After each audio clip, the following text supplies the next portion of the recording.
pamba yote itauzwa kupitia AMCOS tu. Pamba itakayokamatwa ikiuzwa kupitia nje ya mfumo wa AMCOS itataifishwa. Itafanya nini? Jamani, tumeelewana? Sio tukalaumiana. Ni marufuku kukopa pamba ya wakulima. Ni marufuku kufanya nini? Ni marufuku kufanya nini?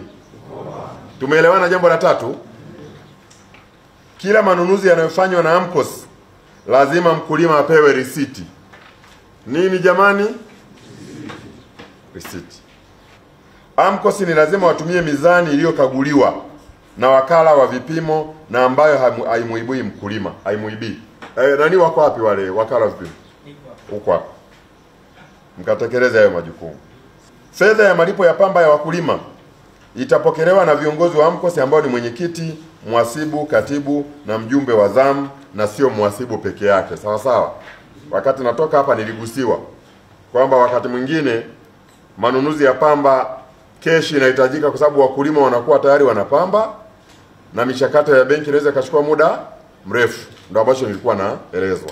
Lakini ni muhimu huku mbeleni tunakoelekea muone haja ya uwezekano, kwa sababu mifumo ya hela inazidi kuongezeka, cash points zinaongezeka na kadhalika, kuona namna ambavyo hela zinaweza zikawekwa wapi? Zikawekwa benki. Na hata hivi sasa mkiridhiana, kama AMCOS iko kwenye nafasi nzuri na mtu mzuri kwenye eneo lao, kwa maana ya wale wa huduma za kipesa, bado hizi pesa mnaweza mkaziweka benki.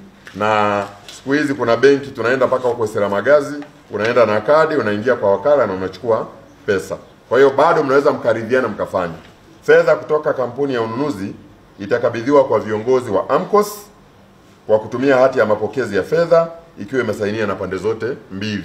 AMCOS zitahakikisha zinavyo vitabu vyote vinavyohitajika kwa ajili ya ununuzi wa pamba. Hapa kwenye vitabu pasiwe na visingizio vyovyote, vitabu viko vya kutosha. Tuhakikishe kwamba kila AMCOS inakuwa na hivi vitabu.